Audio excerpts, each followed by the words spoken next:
This is VSiN PrimeTime. Live from the Circus Sportsbook in downtown Las Vegas on VSiN, the sports betting network.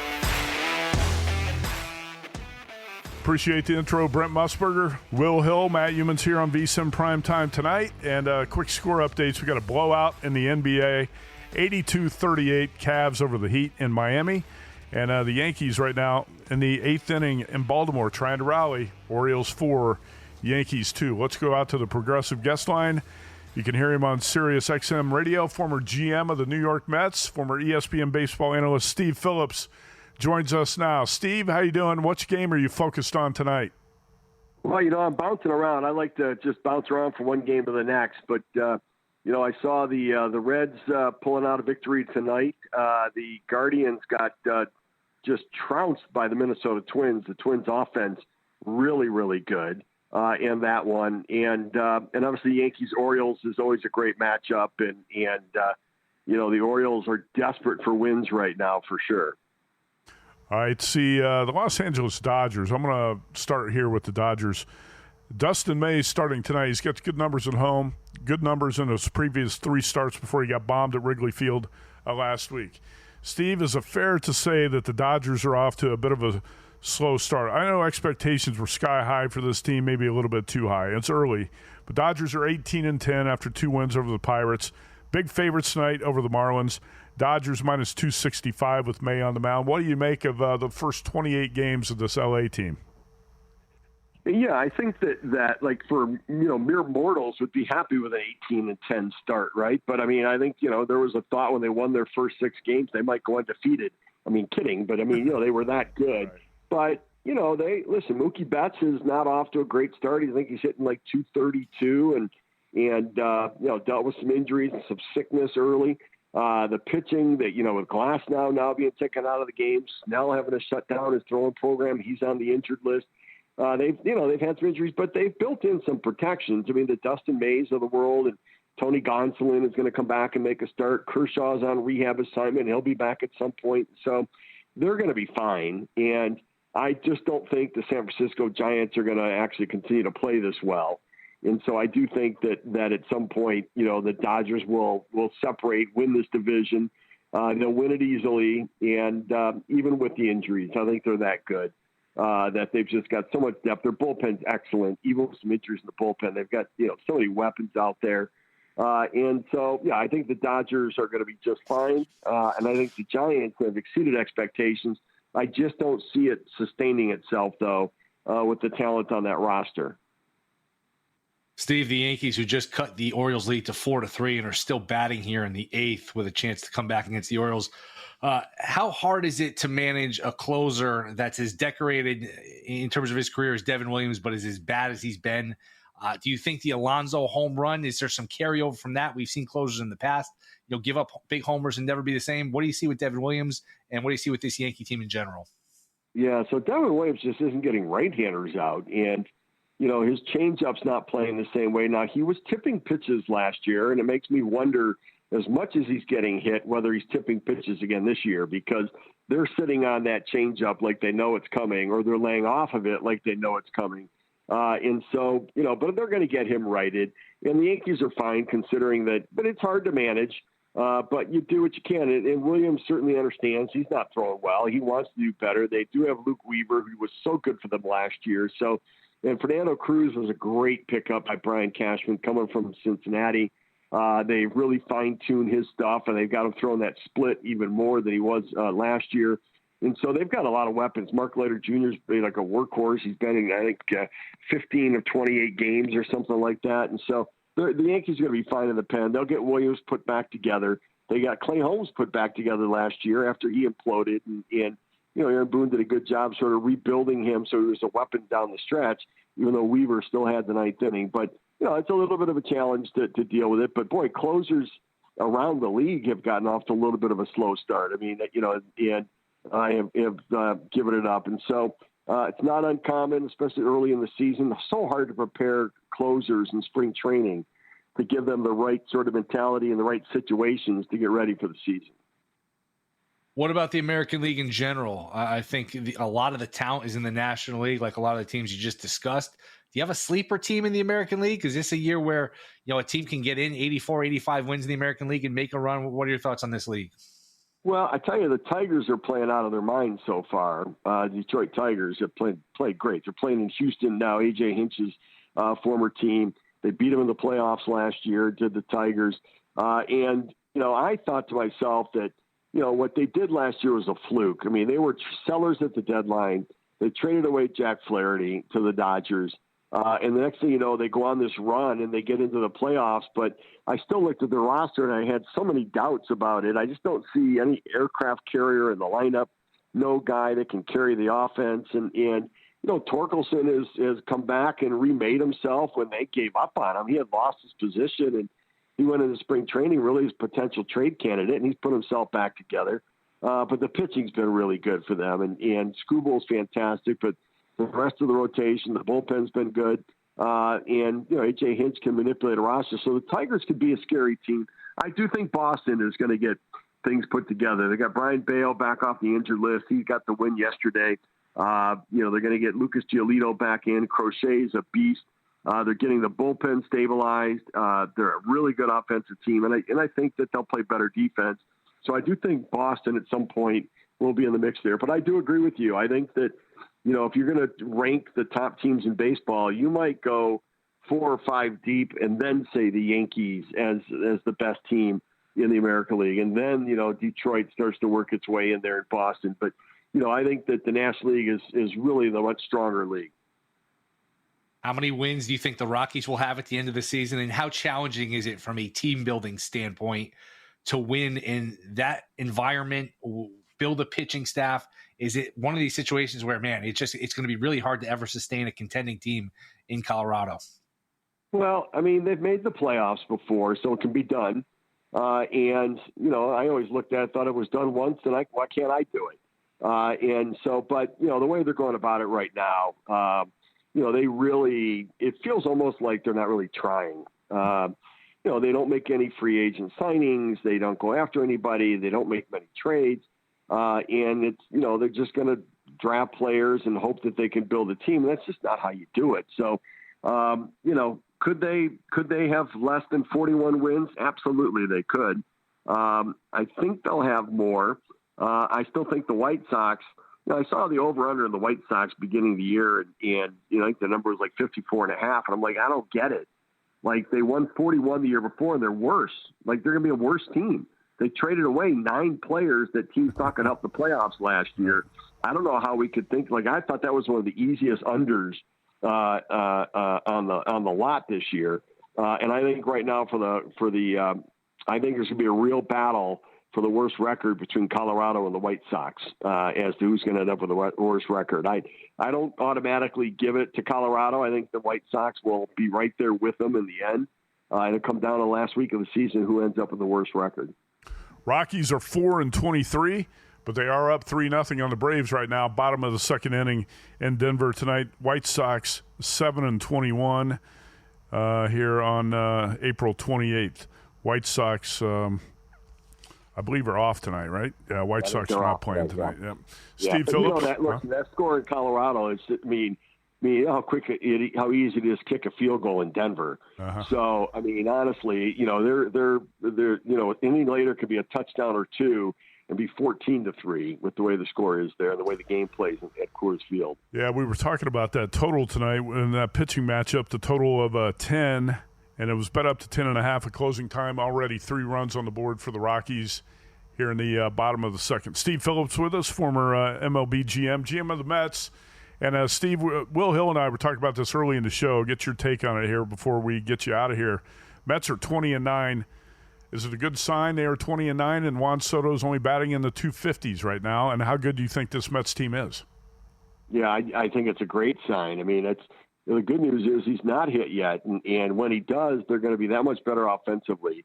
And I think it's also good news they're 29 and their best pitcher, second best pitcher, maybe Singer's their best. But Sean Manaea hasn't pitched yet. Haven't gotten hurt in spring training. Mm-hmm. And Frankie Montas, the other free agent signing, hasn't pitched yet. He got hurt in spring training. And so those guys are going to work their way back into the mix. And, And so, I'm a little surprised that they're this far out in front and that they're playing this well, just because of the pitching injuries. And I just wasn't sure if that pitching was going to be good enough. But, I figured they'd score runs. And David Stearns, their president of baseball operations, is so good. He's got such a great eye for pitching, and their analytics department doing an amazing job wherever he's been. He's bounced around a bit between Houston and Milwaukee and now the Mets. But, he always has this knack of finding pitchers that perform better for him than they do anywhere else. And that's what they're getting from the Mets right now with David Peterson and Tyler McGill and Griffin Canning and Paul Blackburn and guys who were okay in other places are better than okay now with the Mets, and the Mets are showing it. Mets 19-5 winners over the Nationals in D.C. tonight. You can catch him on SiriusXM MLB Network Radio. Steve Phillips, appreciate the time tonight. Thanks for jumping on. Hey, my pleasure. Thanks for having me, guys. All right, Thanks, former Steve. Mets GM Steve Phillips. How about this? This summer, go all in at Circa Las Vegas. With the ultimate getaway package, just $400, you get a 2-night stay at Circa, a $100 dining credit, a $100 beverage credit, and your own day bed at Stadium Swim, where the party never ends. All for just $400, resort fees and taxes included. Limited time offer, valid for stays between May 26th and September 4th. Don't miss out. Lock in your all-in summer package now at circalasvegas.com. Will Hill, what's the update on the Yankees rally? 4-3, headed to the bottom of the eighth. They got that 2 runs in that inning, but we are on to the bottom of the inning. Devin Williams is in here in a less stressful situation for him. All right, more baseball and Bill Belichick when we come back on VSiN PrimeTime.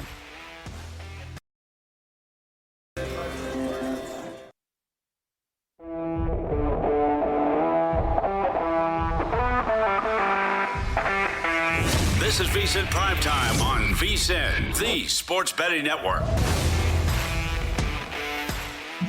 All right, covering a lot of ground tonight on VSiN Primetime. NBA playoffs. We got a blowout, 103-55. Cavs over the Heat. Will Hill's a winner there with his Cavs -8 bet. We got hockey playoffs going on as well. We got an update coming on that. MLB, NFL draft recap, and also Kentucky Derby. We talked about that a little bit with Johnny Avello to open the show tonight. We're going to have more Kentucky Derby analysis on the Tuesday night show. Bob Ike from Southern California is one of the best in the business.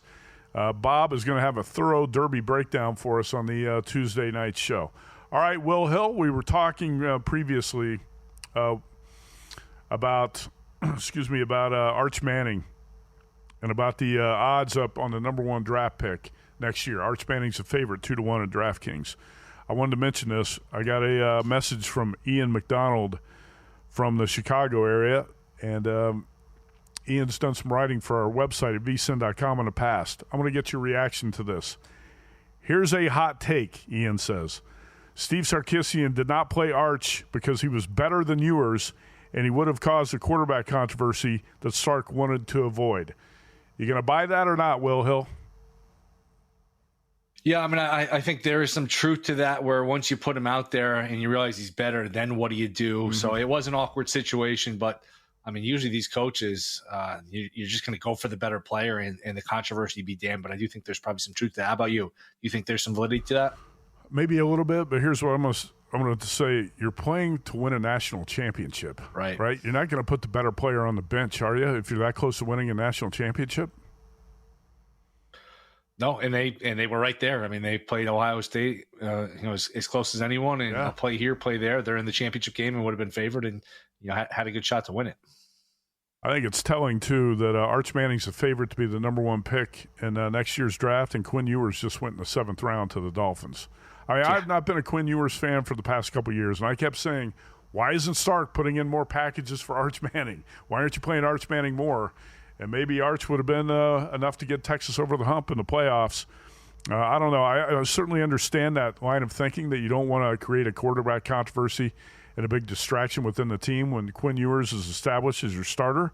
But if Arch is better, you're trying to win a championship, shouldn't you play him at least a little bit? He wasn't playing him really at all down the stretch. No, very strange situation, and I wonder if he gave Sark, true serum, if he could have done that differently. All right, so if we go back, rewind a year, Well, when you had job openings in the NFL, and we were talking about how is Bill Belichick not getting a job? I said for a long time I thought he'd be a good fit for the Cowboys. When Mike McCarthy finally got to put Belichick in Dallas. Jerry Jones is so old now, he's going to let Belichick call most of the shots, along with Stephen Jones. I thought that might have been a good landing spot for Belichick. Turns out he ends up with North Carolina. And our friend, the colleague, Michael Lombardi, is now the GM at the North Carolina football program. All right, so Belichick has forgotten more football than most of us will ever know, but he's kind of gone off the rails here. And this interview on CBS Sunday was very uncomfortable to watch. Well, before we roll tape here on one minute of the interview, I think a lot of NFL teams probably look at this. A lot of NFL owners probably look at Belichick and say, damn, I'm glad I didn't hire that guy. Something's wrong with him. What was your take when you watched that interview on Sunday on CBS? The things we do for love, huh? Boy, it is a strange situation. It's I like Belichick. I've always rooted for Belichick. I'm rooting for him to do well in Carolina, especially our buddy Lombardi is there running things. But this, to say it's strange, to say it's awkward is putting it mildly. So, does it handicap? Does it factor into your handicapping of their season win total, things like that? I don't know, but it's definitely odd. Well, it definitely makes you lose a little bit of faith in Belichick and think he's slipping a little bit. Hey, it's not like the Patriots were winning at the end of his era in New England, right? It was obvious he had slipped. He did a lot of things wrong there in the last couple of years, made a lot of misvaluations in player personnel, now trying to make the jump to college football. I want to go ahead and roll tape here, and this is 1 minute of the CBS Sunday interview with Bill Belichick. Do you feel like you were treated with dignity and respect when you were let go by Robert Kraft? Yeah, well, it was a mutual decision for us to part ways. He said fired. It was a mutual decision. The other change for Belichick is 24-year-old Jordan Hudson, his creative muse, as he writes in his book. Make sure that that's the philosophy. Jordan was a constant presence during our interview. You have Jordan right over there. Everybody in the world seems to be following this relationship. They've got an opinion about your private life. It's got nothing to do with them, but they're invested in it. How do you deal with that?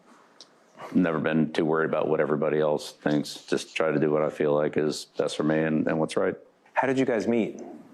Not talking about this. No? No.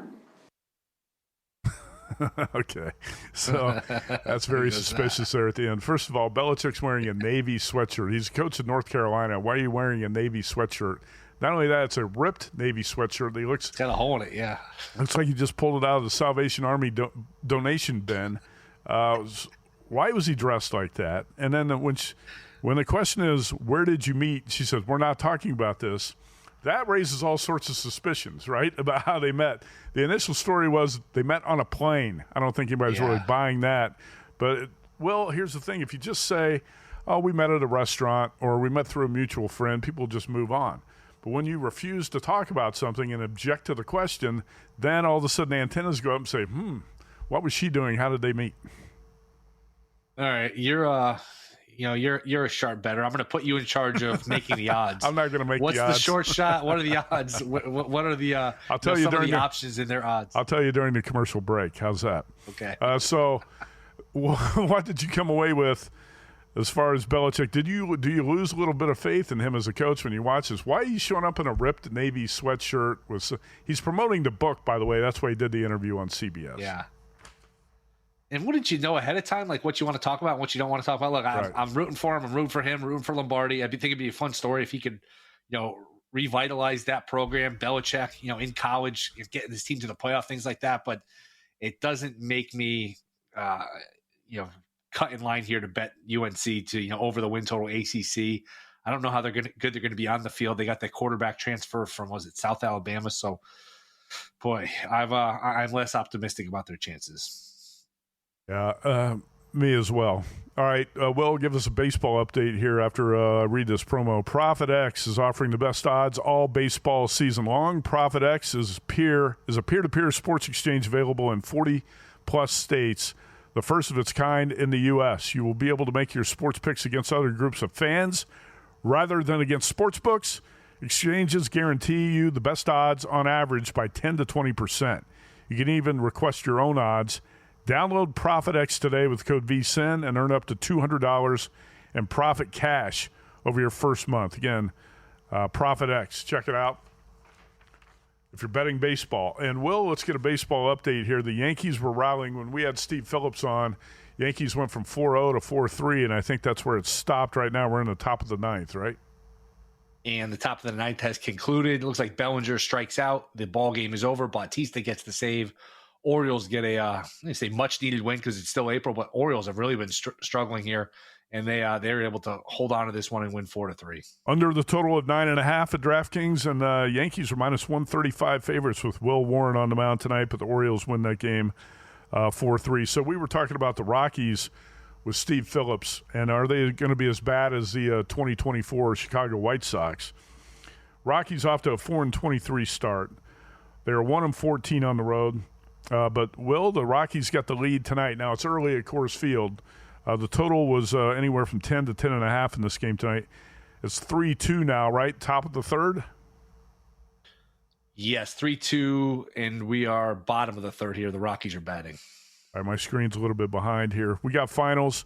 Mets 19-5 over the Nationals. Mets were minus 175 favorites with Griffin Canning making the start today. Nationals ended the game with a position player on the mound. Reds 3-1 over the Cardinals. Reds were minus 120 behind Nick Martinez. Twins take down the Guardians 11-1 in Cleveland. And we got two games in progress. Will, do we have score updates for the Sacramento A's at Texas? And how about the Tigers in Houston? Yeah, refresh those Cy Young odds for Patrick Corbin. He is pitching a shutout here in the fifth inning. So the fade that is Corbin, it has no longer been profitable here. 0-0, Oakland batting. Sacramento batting top of the fifth. And then 3-2, Detroit is leading Houston. That is also in the top of the fifth.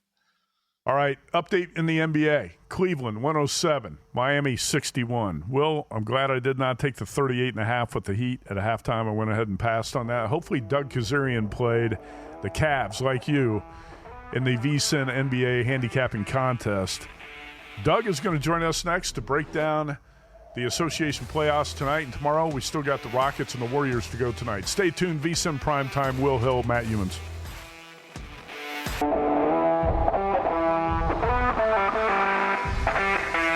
This is VSiN Primetime on VSiN, the Sports Betting Network. All right, welcome back. Matt Youmans, Will Hill here on VSiN Primetime. And our next guest, I'm pretty sure, did not meet his girlfriend on an airplane. I think he's got a better story than that. Let's go out to the Progressive guest line and welcome in Doug Kazarian, professional handicapper, former ESPN anchor. Doug, great to see you on camera tonight. Where did you meet your current girlfriend? We're not going to talk about this. We're not talking about this. Okay. What is that? Huh? Oh, okay. Yeah, we're not going to talk about that. I've been zapped and been told we're not allowed to talk about it. All right. Hopefully, you were not part of this movement on the Miami Heat. Now, not a big movement, but today at Circa, I saw the Cavs 9.5-point favorites and actually closed 8. Doug, so that means sharp money was behind the Heat, right? By the way, the Heat now trail by 50. Yeah, I was not part of that. I actually did like the Heat a little bit tonight, so I'm not here to mock anyone who liked them, but did not get involved in a heavy way or anything like that. I'm picking myself, of course. Cavs, it just looked too easy, and I just couldn't bring myself to do it. I was, manipulated or whatever you want to, swayed by Tyler Hero's post-game comments after the worst home playoff loss in Game 3, and they're going to one-up it in the next game. Doug, maybe we'll get a more competitive game here, Warriors-Rockets. It certainly feels like the Rockets Saturday night missed an opportunity. No Butler, got a chance to steal home court back. Just can they score enough to win this game, get back in the series? What are you looking at here, Warriors and Rockets? It's really remarkable what's gone on in this series. So it's Game 4. All 3 games so far have gone under the total. And then prior to that, 4 straight meetings between these two teams have gone under the total as well. So the first meeting in the regular season this season was a high-flying, high-scoring game. But since then, it's been all rock fights and it's all been going under. And so the last regular season meeting, the closing total was in the 223 range. Game 1 was 213 range, and game 2 was 204. So it's gone down drastically, and still we haven't gotten there. In fact, I said before the series, I was going to bet under in every game in the entire series. Now, I haven't done it tonight yet, but I did do it the first 3 games. I think this Houston offense speaks for itself, and I actually don't think of much of this Golden State offense. Draymond Green is a joke on offense. Butler has his moments, but a lot of his is generating offense because of his effort. Now, against the Rockets, you're not really going to out-effort teams like he did maybe in the play-in game, and he did hit some big shots in the game that he did play, assuming he returns tonight. But otherwise, this Warriors team is really limited. They have a lot of guys out there who can't really score themselves, whether it's Looney, whether it's Green, Gary Payton II, things like that. But under's the only way I can play it. I'm not playing it tonight. I didn't play it in the contest either. I'm abstaining from this game. I do think the spot favors Houston, but I just don't believe that they have a competent level of basketball against a Warriors team that, both these teams are top 10 defensive efficiency. So the Warriors do have good defense, and it's also on the bad offense of Houston. Pacers, Bucks tomorrow night. I think most people agree this is probably the end of the Giannis, Lillard, maybe even Doc era. Do you have any faith in Milwaukee tomorrow? Would you lay the points in?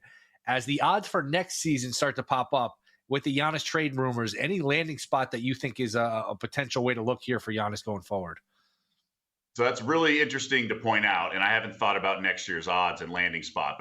But let's start with the game, and I do like the Pacers minus the points. Typically, closeout games are actually difficult. We just saw that with Memphis and OKC. The Grizzlies were 15-point underdogs and lost by 2. It is tough. Teams that play relatively tight when they're trying to finish off a team, and they try to play like not to lose down the stretch, and that's what OKC did. Even up 10 in that fourth quarter, they only won by 2. So I thought that was going to transpire tonight with Miami and Cleveland, just given Cavs are not really seasoned playoff veterans. Now, I do have Cleveland in a money line parlay with Indy, but I do not think the Bucks are going to show up. I think they've only outplayed Indy in one half of basketball so far in the series, and that was because Gary Trent Jr. went off. Otherwise, it's been all Indy. They're a better team. They were underpriced to begin the series, and then you have the devastating blow with Damian Lillard's injury. So I'm all in on the Pacers tomorrow night. I think they're so much better. They go 10 deep. They're better coached. So I'm laying it with Indiana, but I really like them, obviously, in a money line if you can find another team to put it with, or just play the money line. I've also played the money line as well. They're the better team. Giannis is fantastic, but the Pacers have enough bodies. They go 10 deep in the first quarter. They have enough bodies to throw at Giannis and make him a 2-point scorer, and he's not even effective on the free throw line these days. So I think Indy's a really solid team, and they're going to be a tough out in this postseason. As for teams where Giannis might go, Brooklyn's a team that's been rumored. Houston's a team that's been rumored for both him and Durant. So there's a lot of Durant buzz on these teams. And I think Giannis is in that convo. We'll see what happens and goes from there. But it's a tough situation for Milwaukee. But they did get their championship, and that's all you can really ask for. And I used to say as a Lakers fan, you really have a 5-year moratorium on complaining if you get a title. So if you can get that title, which the Bucks did, then you got to take the lumps that come with it after the fact. Yeah, I agree with that as well. I mean, the Bucks made a great draft pick in Giannis. That was a really weak draft in 2013. He slipped to, what was it, Doug, the 13th 15th. Or 14th pick? Yeah, right around there. And 15th, I believe. Yeah. When you go back and look at that draft, it was incredibly weak. I was at that draft in Brooklyn that year. Anthony Bennett from UNLV was the number 1 overall pick, and the Freak slipped to the second 10. He was in the teens in that draft, and he brought a championship to Milwaukee. I can't blame him if he wants to move on at this point. All right, so you're talking about a money line parlay here. If you wanted to play it tomorrow night with the Pacers, do you have more faith in the Knicks? 5.5 point favorites against the Pistons, or would you pay a little bit higher price to play the Celtics? You got to think the Celtics are going to close out the Magic. Boston, an 11.5 point favorite. Quick look there at those two games tomorrow night: Magic, Celtics, Pistons, Knicks. It's a great question because Orlando's delivered in this playoff series. They've been really impressive. Obviously, won Game 3, but they've done what many teams cannot, is get Boston off the three-point line and lowered their amount of makes. And with Drew Holiday injured, he does so much for them defensively and really fills in the gap offensively. Obviously, the point spread implies that Boston's a much better chance to win. And I actually do like the Pistons plus the points. I think it's really hard to cover 3 straight games in a playoff series. Typically, there'll be adjustments by that third game because if you've won back-to-back games, why would you change anything? And it's been so close. Detroit's right there. I think they have the maturity and composure not to roll over like we're seeing, say, Miami tonight. So I actually leaned to the dog here. I thought I was going to get more points when I saw it. I thought I would get 6.5 again, like games 1 and 2. Maybe it gets back up there, but I'm a fan of this Pistons squad. I think they're going to play looser on the road and still have the confidence given they won game 2 outright. So I do like the Pistons to maybe even get the win, but I like them in the points. So I would throw Boston on there or just bet the money line. I mean, honestly, we don't do that enough. Just bet the money line if you think there's no way the Bucks can win the game. And Doc does have a knack for pushing the right buttons during the regular season when they're undermanned. He'll play a bunch of guys and just turn this into a 3-point shooting contest. But I don't think they can do that with Giannis. And I just think it's going to be an exhausting and mentally draining offseason. But I don't think this is a regular season game where they can kind of play excited and take a shot with all these sort of role players that pull off the upset. I think they got one foot out the door. I do think the Bucks get rolled here. So I like Indy money line, and I'd be careful laying the points with either New York or Boston. I think the over is probably the right play in the Boston series. Celtics did a nice job of adjusting. If they weren't going to get shoot their threes, they're attacking the rim. And Orlando's offense has gotten a little better with Banchero and Wagner just driving and scoring. It's been really impressive what Orlando's done in this series. I think a team that needed to kind of take another step forward after last year going 7 games with Cleveland. I think they've showed me a lot against the defending champs. All right, Doug Kazarian, professional handicapper in Vegas, former ESPN anchor with us. Doug, we got 90 seconds left. I got 3 questions for you. First one, okay, are you going to play Pacers minus 7.5 in this VSiN contest? And also, quick explanation of your bet for tonight, Draymond Green and the prop.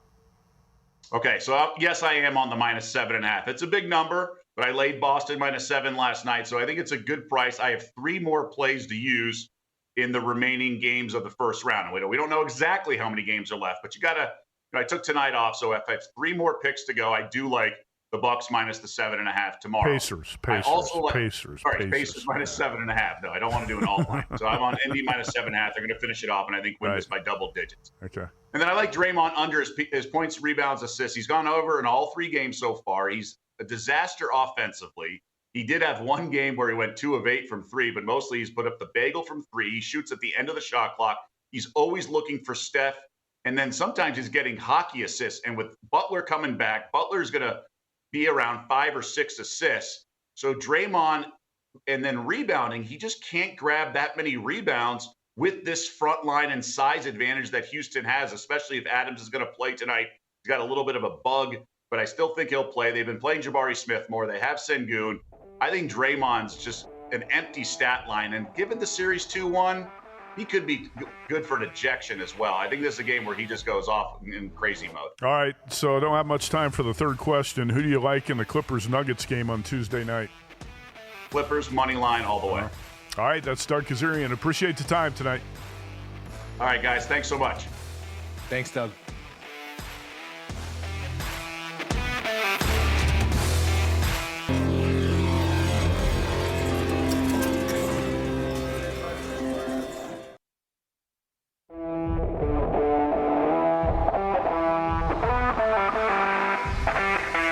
This is VSiN PrimeTime on VSiN, the sports betting network. All right, Doug Kazarian, our guest in the previous segment, is leading the Killer Sports VSiN NBA handicapping contest. Will Hill, how about this? Doug is 14-3. He lost his first play, then he won 10 in a row, and now 14-3 atop the standings. The early leader, Steve Fezzik, now looking up at Doug Kazarian in the standings as we get close to the end of the first round. That's pretty impressive in the NBA to be 14-3. Yeah, very impressive. Doug is obviously a sharp bettor, so I'm not surprised, but very humble too. If that was me, 14-3, won 10 in a row, I'd have it tattooed on my forehead. I'd be letting everybody know, strangers in the grocery store, letting him know. So, yeah, good job by Doug. It's a fun contest to follow along here. If you go to VSiN.com, you look at the red banner across the top of the page, NBA contest, selections for Killer Sports NBA Challenge. Here at VSiN, you can see the picks by all the contestants each night, and check out the standings. Again, Doug Kazarian, 14-3 atop the standings, and you have to have 20 picks in the first round. So Doug has nothing tonight. Will Hill, you had a bet on Cleveland -8. What do you think about that? Sharp money that showed up on the Heat, so-called sharp money showed up on the Heat, dropped them from 9.5 to 8-point underdogs here at Circa right before tip-off tonight. I'll give you an update. How about one? You ready for this? 135 to 76. That money money on the Miami Heat was as sharp as a spoon tonight. Yeah, there was. This feels like a 1 versus 16 in the NCAA tournament. I mean, I would love to see the halftime speech. I would love to hear just behind the scenes of this Heat team, because this is they're an 8 seed. They didn't have a great record, but there is some mailing in of the season. This is what they call lick the stamp game. This is just a horrible effort from Miami. So, wow. Every time you check the score, you think, all right, maybe Miami shows some pride, cuts back into it. It just gets worse. So, what was it? It was the record was set last Sunday on Easter, Memphis OKC, where OKC won by 51, largest blowout in playoff history. We are looking like that record is not going to be lasting very long. Yeah, right now it's a 59-point game. 135 to 76, if my math is correct. And the live line is 57.5. I'm glad I didn't take the points of the Heat in live betting. That'd be embarrassing. 135-76. Hey, what does this say, Will, about Eric Spoelstra? This is a guy we talk about being an elite coach in the NBA for a long time now.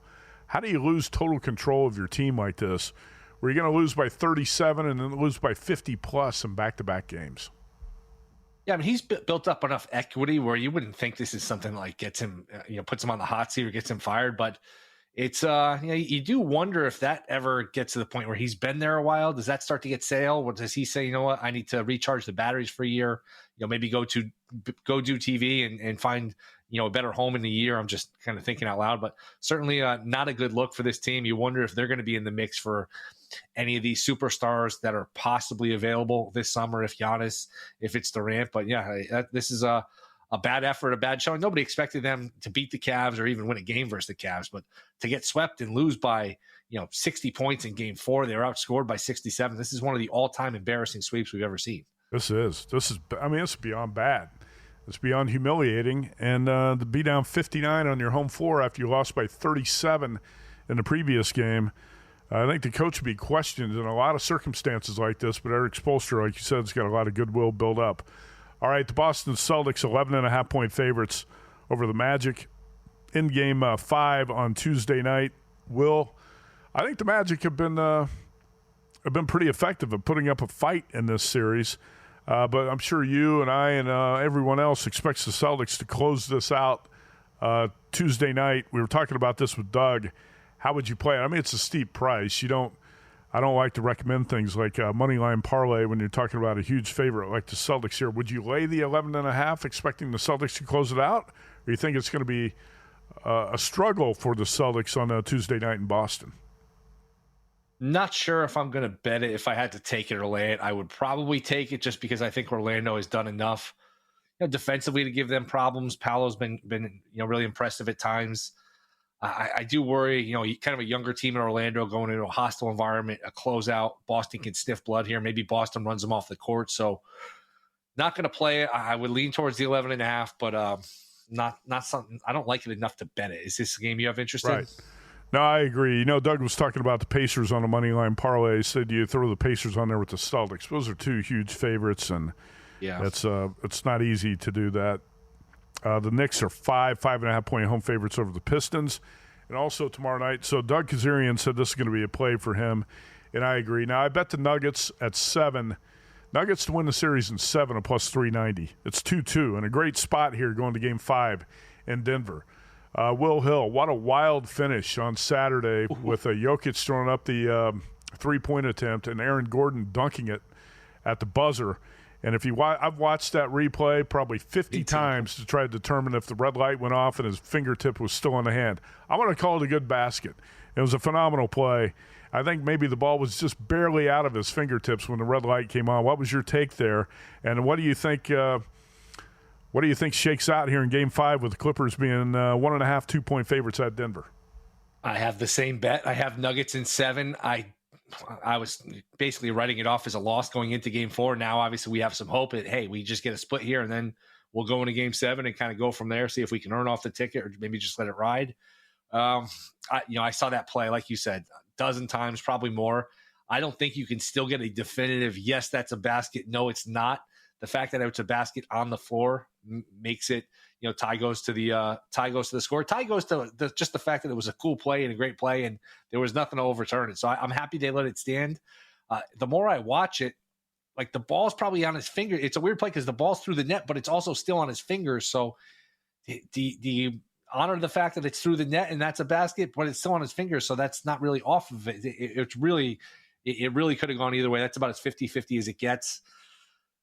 I hope Denver wins tomorrow. I don't feel great about it, though. The Clippers just have more talent, better answers. More answers. They've got more bodies. And I don't know that Denver can continue to play, Jokic all these minutes. They can't really afford to sit him, but if you play him, he runs out of gas.